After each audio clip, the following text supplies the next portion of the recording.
Good morning. Welcome to the second day of November 2016 and the good day meditation for this day. So a little bit of not bad news, kind of just news. The desert, I'll be heading out to the desert tomorrow night after work, and I reported yesterday that I thought that the weather reports were indicating that this would be the first weekend that the desert temperatures, or at least the first weekend that I'll be out there, that the desert temperatures will be manageable. Manageable meaning that I'll be able to hike deeper and without risk of dying. But it looks like it's going to be up there again in the 80s again, which is problematic for me. So I may target some highland areas that I know, as opposed to the deep water wilderness that I wanted to go to. There's another wilderness area that the volcano wilderness, which I haven't visited since last year. So, okay, so let's get started with this. This is a major version upgrade today. So version 3.0, which is a little bit disconcerting for no good reason other than the fact that I usually think of major upgrades as involving more time. So you think of maybe every year or so you'd have a major upgrade, and every couple of months a minor upgrade, a 0.1, 0.2 upgrade, and every quarter in a point in a 1 or a 2 upgrade every year. But here I am whipping along like a couple a week or so between major upgrades. But I guess that's just what it is, right?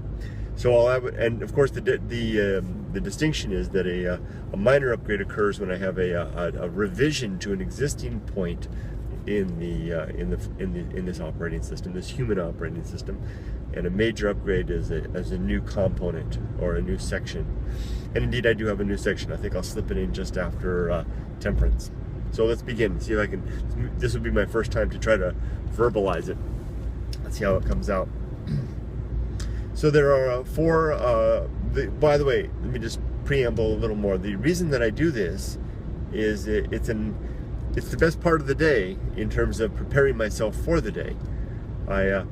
This exercise, it's taking about a half an hour a day to do this now, is my way of reminding myself of my objectives, reciting my principles, again, in order to keep them in mind, and setting expectations for just how bad it really can be, and it will be. And thus, I enter when I finally arrive at work and begin my social interactions, which is where the tricky part comes in. I'm ready to do it in the most mature and meaningful way that I can muster at this point in my life. And it's working very well, if I do say so myself. Notice a dramatic improvement in my composure and my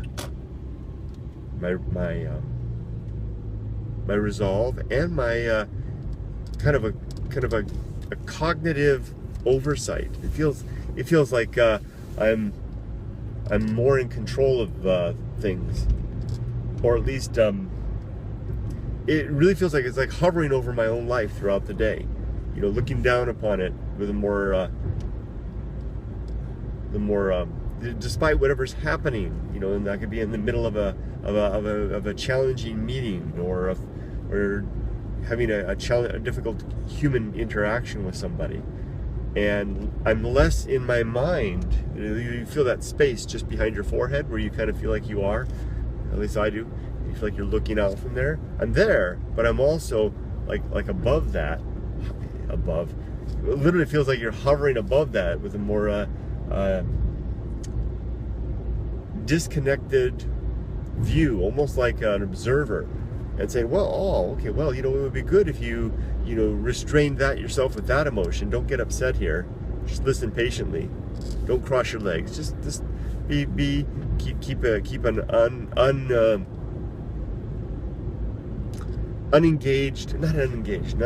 non-confrontational posture and frame of mind and facial expression, and work your way through this challenging moment. Think your thoughts. Pick out your words, And it really does work very well. The new one is this new piece I'm going to add today, which I was actually practicing yesterday, which was quite interesting. I used it a couple of times at work, and I used it last night at my daughter's. She invited me. I got home and she invited me to her kind of a recital of sorts. It was a concert for women's choir, and she went and she invited me to come along. My wife couldn't make it. She's still recovering from her illness. She had pneumonia. Doing much better though, but slow recovery. So I used it there too. So anyway, this is what I do now, and I do record it and I do upload it. I'm not trying to necessarily win anybody over. This is simply I simply find I do a better job when I record it, and still better when I know I'm going to upload it. So it's my catalyst to a more effective recording. Here we go. So there are 4 components to the good day, the good life meditation. First is the affirmation of human and civil rights, followed by the 3 objectives, followed by the 8, count them, 8 principles, and then finally, and a little bit of a summary, and then finally the rotten day forecast. Oh, by the way, before I get any further, I forgot to mention, I'm doing something a little bit different now. I'm making this video in the morning. This is, just after I have my breakfast. I haven't interacted with a single person yet. I get up early. I get up at 4:30 in the morning, 4:15 sometimes, to start my day. And I have my breakfast, get ready to go, and here I am. And then so I make this video. And then what I've been doing is that in the description section of the video, I've been at work, I've been at lunch break, I've been sitting down and just typing it up. Every day a little bit different. It's almost like it's become a habit, just like this has too. And then I pull it all together in the evening after dinner, start the video rendering, and then I get up in the middle of the night to post it. So the thought that goes to my head now is that this is a process, and I get up the freeway. I'll have to speak up a little more.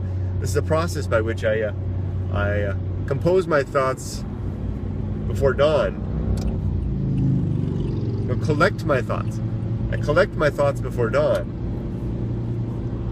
compose and record them by lunch, render them by dinner, and time for death by bedtime. I actually wrote this down in my little notepad. It actually flowed better. I didn't come out so well. I'll work on that. I'll look it up and see. But I like that. It's a 4-step process throughout the day. You think the thoughts, write the thoughts down, pull them all together, and then die. I especially like the last part. And if it sounds like this is becoming a philosophy of death, I guess it is.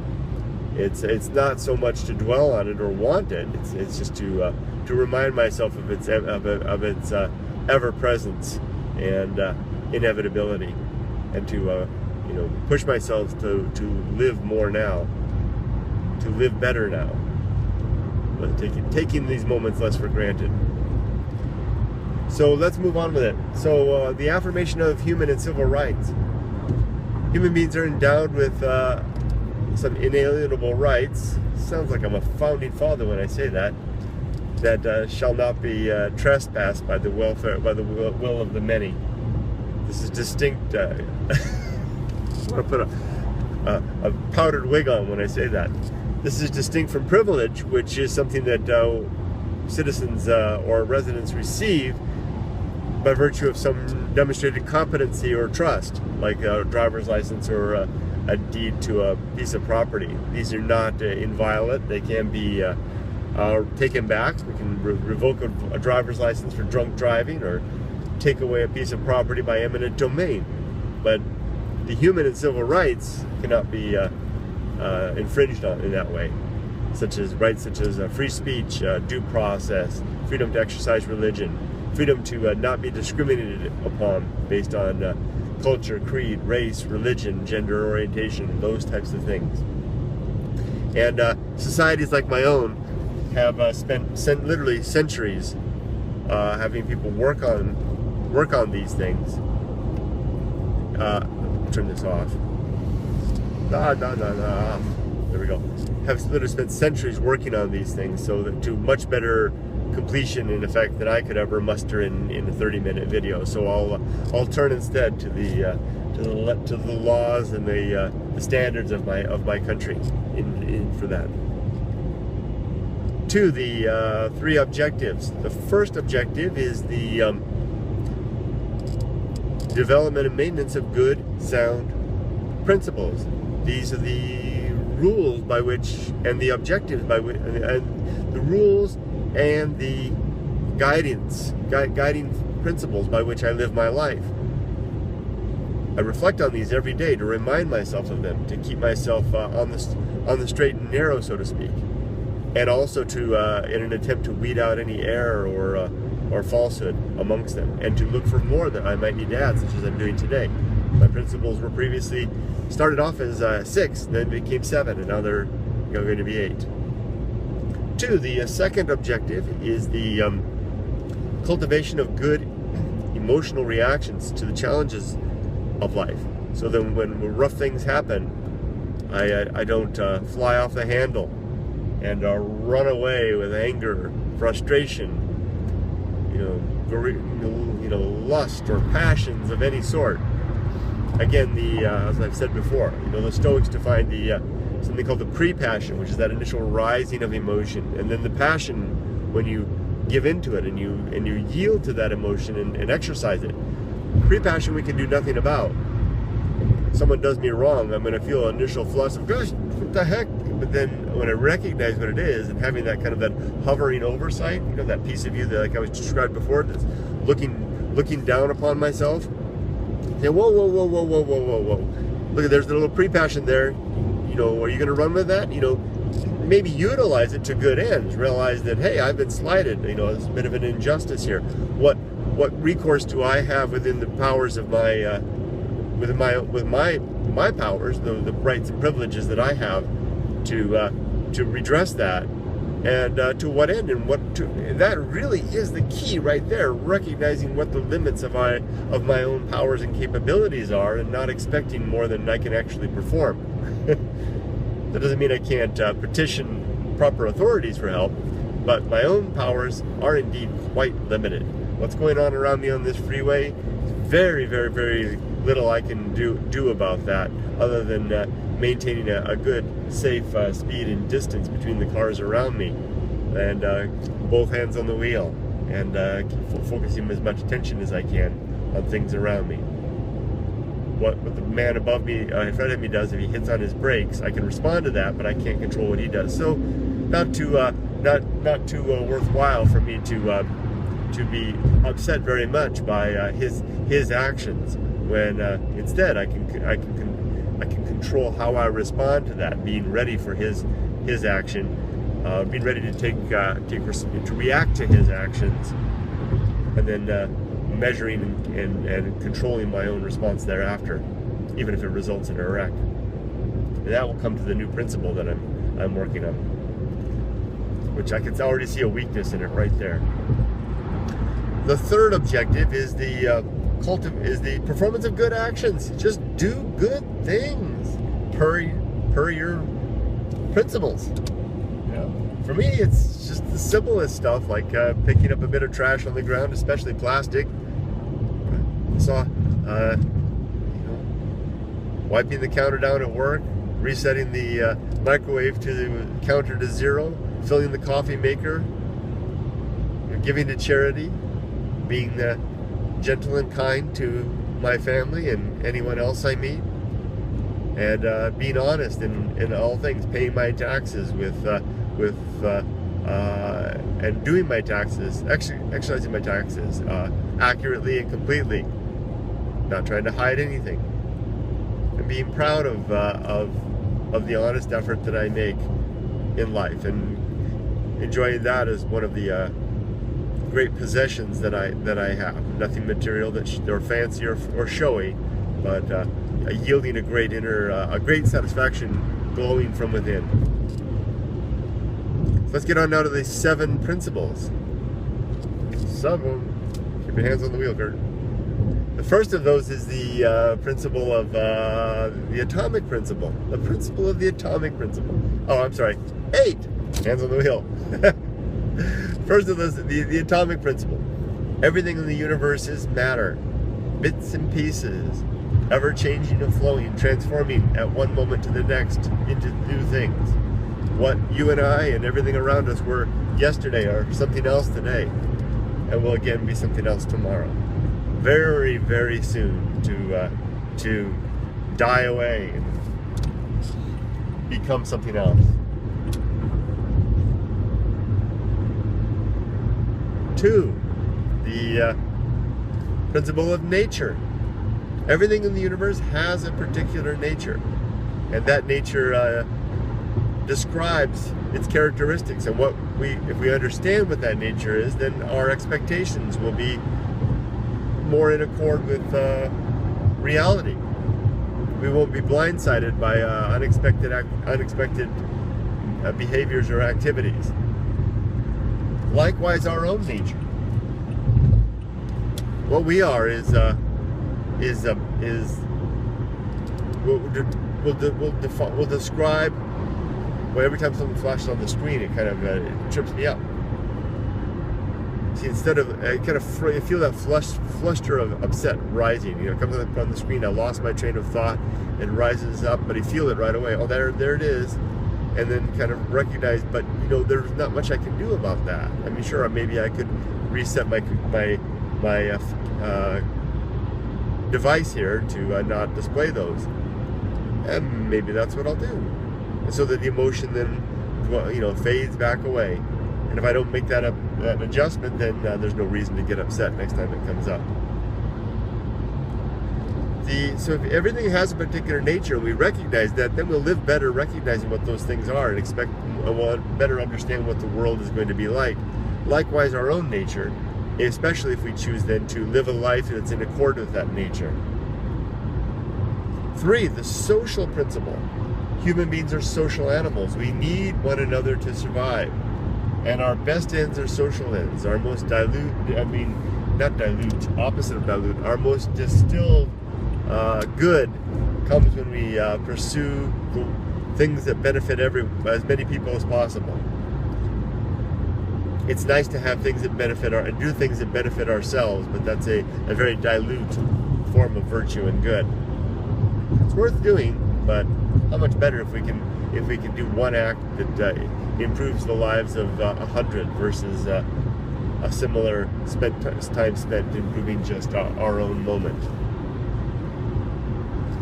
4, the principle of temperance. The recognition that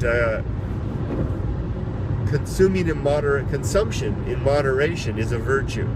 The very fact that we're leaving more for others, or just more for its own sake, and the fact that we're developing musculature in the mind, mental musculature, in our ability to restrain ourselves is also a virtue, especially when we can apply that musculature towards the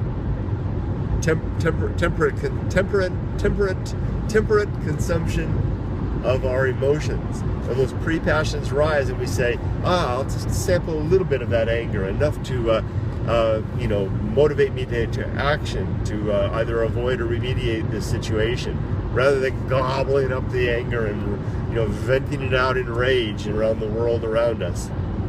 Likewise, love or frustration, whatever the case may be, resentment, jealousy, any kind of emotion that may rise. Temperance, the great strength that we can have in moving through the world with greater equanimity. It's really key to all this. 5, is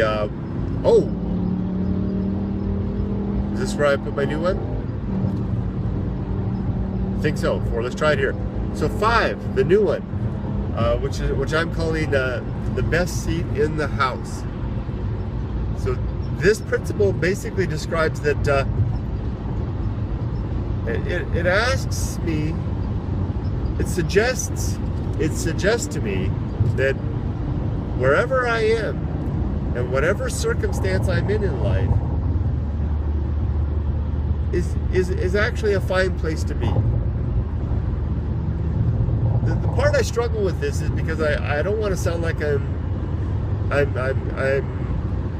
like, you know, resigning myself to whatever situation I'm in. I mean, there's things I don't want to suggest that I'm telling myself, you know, whatever job I have, whatever choices I've made, whatever circumstance I'm in, well, that's the best one for me, despite the fact that it drives me batshit crazy. And then I'm not going to do anything because I'm just trying to tell myself, feed myself sour grapes, saying, yeah, this is the best one. It's not that. I don't want to suggest that we don't make steps to improve our lot, but I do want to suggest to myself to be at peace in whatever circumstance I do find myself in, while making aims to improve my circumstance. And there's many opportunities to do this through the day, because for the most part we're driven by our want to improve, our hope and desire for a better life for ourselves and our children. And we can pursue that while at the same time resting peacefully and comfortably in our current mess. And I don't know how I'm going to, I think that came across clearly right there, but I don't know just how that will develop. You know, that's the nice thing about doing this every day, is that it gets better, I think. At least it flows better. The other principles now just spill out of my head and out of my mouth like drool. Like a slobber. But they do, they just spill out now, and I think this one will eventually as well. But there you go. Sitting on I'm on the worst freeway in America right now, doing a long commute through LA traffic in pre-dawn morning, and this is the best. There's no place I'd rather be right now than right here. And I do mean that very much so when I, consider the brevity of life and all the advantages and all the benefits that I currently enjoy in terms of health, wealth, education, the situation of my birth, having met my wife, having a daughter that I have, being part of the family that I'm a part of, and the extended family and part of this society. Wow. Very lucky man. And I'm also going to work to improve things. I think that came out all right, if I do say so myself. So now, the next one, that was 5. Now 6 is the great indifference. The great indifference is this awesome emptiness that exists. Lack of caring in the universe. I would love to say the dead face of the universe, but that's even flattery, because that implies some previous life. The only life that we actually know of is what's here. The rest of it has the aspect and warmth and consciousness of a stone. That is the great indifference. And here comes a bad motorcyclist. Bad guy. You're gonna get killed. And that reminding myself of that is a good thing. Not of the guy getting killed, gonna get himself killed, but of the great indifference. Because it causes me to turn my face to you, to my family, to my fellow citizens. If I'm going to have companionship, comfort, love, and all the like, I need to reach out to my community. Now, I don't do that very much because, frankly, I don't have much need of that. That's what I say. I'm sure when I get on my deathbed, that'll change. But I really don't. I don't have much interest or desire for friends or companions even. But I know that that is the better path in whatever degree that I do want that. To whatever degree I can do that, I will. So next, that was 6. So next is 7, which is reason, the governing faculty, the force by which we come to understand the world, observe the facts of the world, form arguments and positions that make predictions about how the world works, that we then observe. And if those predictions yield accurate results or prove correct, then hey, maybe we're onto something. Or maybe we better do the experiment again to see if we've got some flawed mechanism that's yielding a false positive. How can we falsify our positions? If they can't be falsified, then hold them in doubt.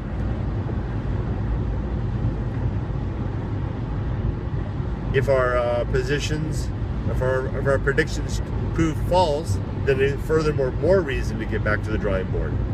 It's an iterative process of uncovering truth through observation, consideration, and measurement.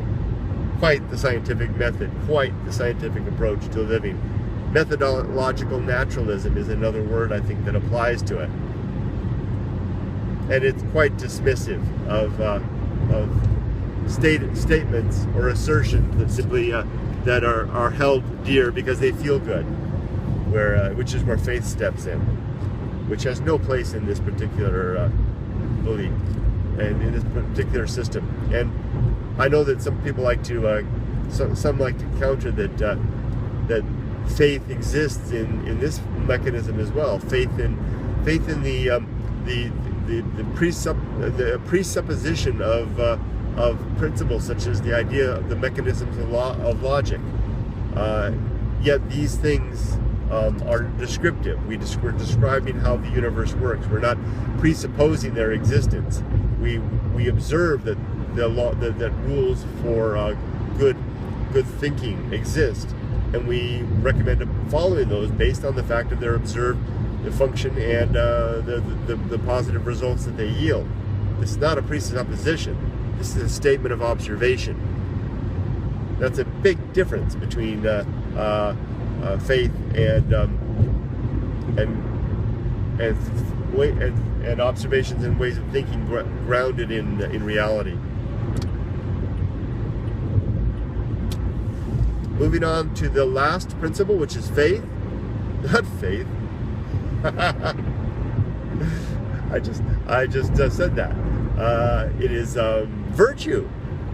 Virtue is the what an interesting stumble there, because faith to me is quite the opposite of virtue. Faith is a security blanket. Faith is believing something, whether, as they say in the Bible, faith is evidence of unseen truth, which is just nonsense. You can say that of anything. Then you can make any statement and without any seen evidence to support it, you can apply faith, and by calling it a virtue, you can then reinforce any absurd or impractical or obscene position at all, and then give it some force and weight of action. It's a dangerous, faith is a dangerous, weak, and even malevolent force. Quite the opposite of virtue. That it may get behind activities that do have good results is just either coincidence at times, or it could be simply set up in such a way that we recognize what's good and we put faith behind the activities to support that. But that's not so much a result of the faith. That is simply an application of the faith towards good things. The faith itself has no confirming force whatsoever. the only confirming, at least not confirming in terms of reality, it just confirms our own wants, weaknesses, and biases, our will to a worldview that we want to be true. It's quite the longer that I live and the more that I think about it, the less attractive the concept of faith is, and really becomes at the heart of, speaks to the heart of my disagreement with religious ways of thinking. How can anyone be so arrogant as to assume sufficient knowledge? How can anyone be so arrogant as to assume sufficient insight, sufficient wisdom to apply certainty without actual evidence to show that to back that up? And then all we need to do is look around us at all the disparate religions out there stating contradictory claims, tens of thousands of religions stating contradictory claims. I think tens of thousands. I know they're in the thousands. Maybe not that many. Maybe several thousands of religions stating often contradictory claims to the ends of war and hatred and genocide and social injustice, and then to say that the certainty, the supporting element is faith. Astonishing. I hope that we'll one day arrive at a world where faith will be seen for what it is, as a true affront to the better capability of our species to understand the world, and a true drag on our system, and a shortcut to comfort, and quite a disgusting shortcut. No, I don't respect the decision to not engage in the challenge of thinking things through on your own, and the turning to a dogmatic prescription of truth reinforced by tradition and authority. Not a very respectable way of going about life. Boy, did I get off topic there. and there are some of my real thoughts on the issues. But I better hurry up. I better wind up because I'm going to run out of time. If this goes blank, it's because I ran out of memory. And here we are in some traffic. So 8 is, and this is, I got confused up because of my change up of the numbers. So the 8th is virtue, which is the purpose of life. As I see it, the virtue being the improvement of well-being for ourselves and our fellows and the other species that share this planet with us. And well-being is defined as the improvement in health, wealth, longevity, happiness, peace of mind, and comprehension of what is true and real, and the ability to communicate well with others in seeking these things out. So in summary, the good life